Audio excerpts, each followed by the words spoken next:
So I was going to give you another piece of the aging puzzle today, but I want to review, first of all, what we already went through. One of them was that what you eat and drink and breathe really matters.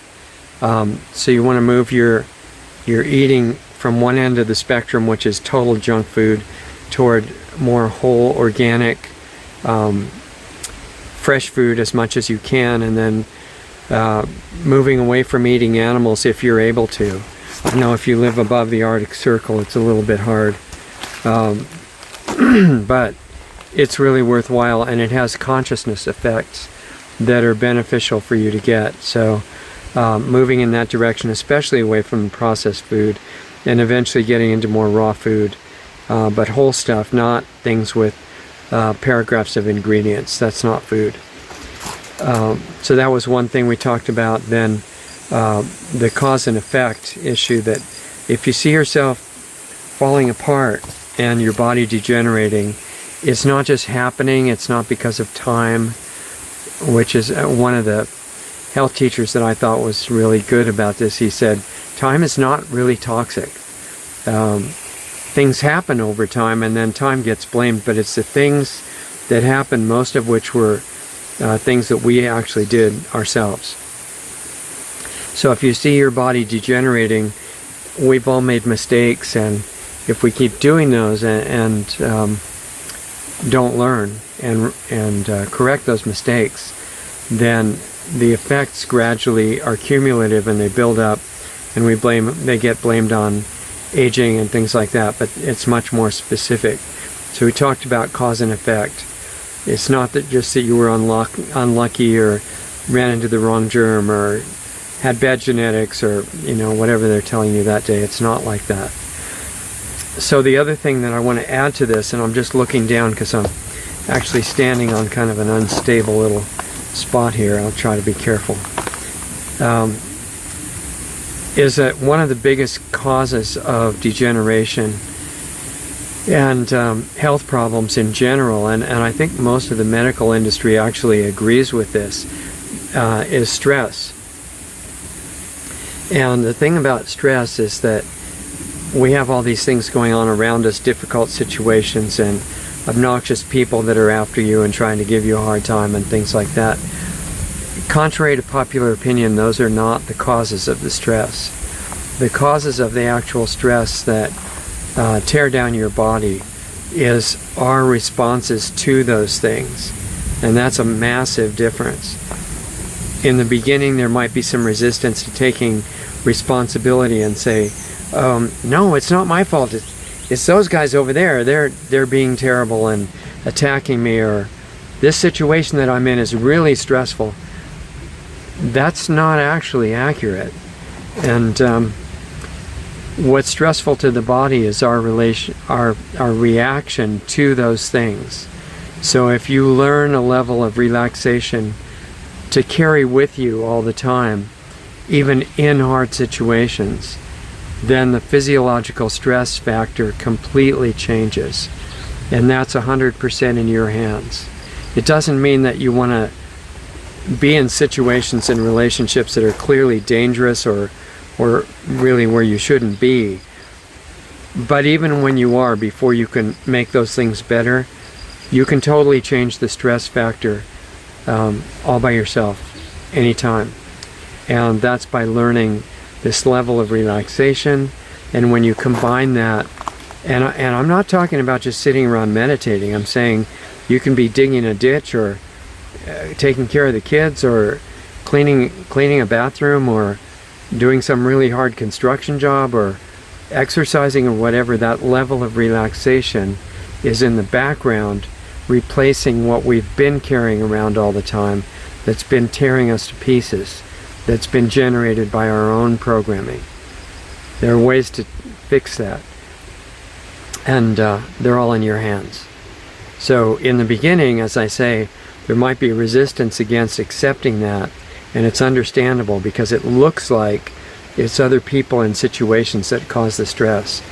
I'm just telling you, in case you're interested, that's not really true. And if it were true, you'd be a lot more limited in what you could do.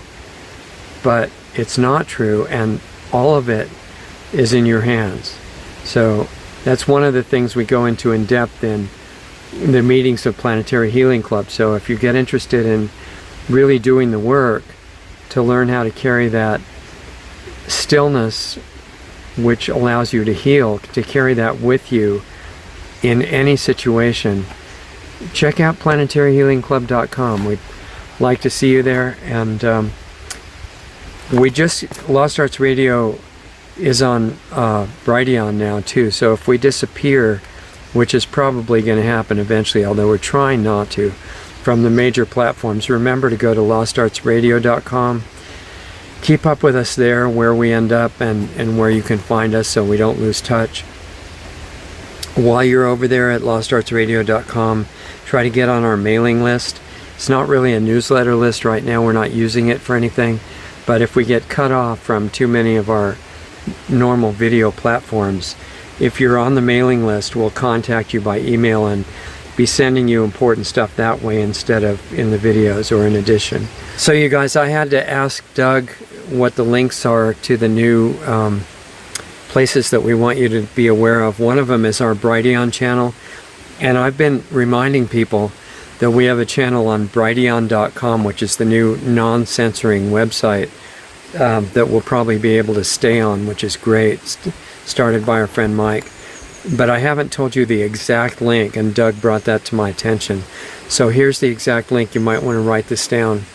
Brighteon, that's BRIGHTEON.com / that's a / channel, CHANNEL, another / Lost Arts Radio, LOSTARTS radio.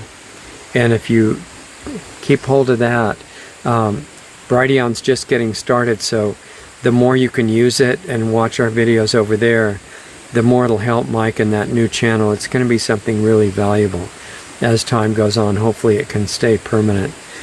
Brighteon.com / channel / Lost Arts Radio.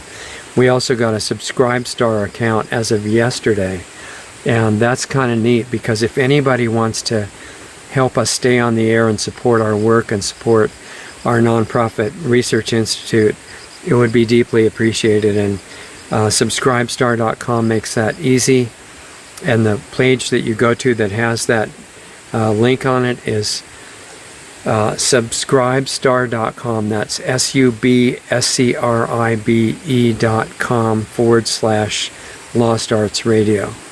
And check it out. It's a brand new development for us, and there's different levels that people can support us on, depending. If you're really struggling for money, please don't do it. But if you're in a position where you're doing okay and you've got even a couple dollars of income that you want to use to help us stay broadcasting and keep our research work going, check our channel out at Subscribestar.com / Lost Arts Radio. And I hope that these aging episodes on aging, can be useful for you. The point is to actually help you. And a lot of people are suffering from self-imposed stress, like constantly. And it may only come out when there's a special situation that's really difficult happening, and then the person becomes aware that they're really tense, and that slows down the regeneration process of your body when you have a lot of tension. And what they don't realize is that usually it's tension that we're carrying all the time. We're just used to it. So I'm saying, don't be used to it. Start noticing it and learn how to get a very deep level of dynamic relaxation that you can carry with you all the time. And if you want to get deeper into that, planetaryhealingclub.com. And in the meantime, I'll keep giving you more episodes on the public platforms as long as we're there. And thanks for going through all this with me. I really appreciate your being here. And I'll share everything I can. And I'm going to make videos as often as possible. So have a good week. And maybe I'll see you at the Planetary Healing Club meeting. See you next time.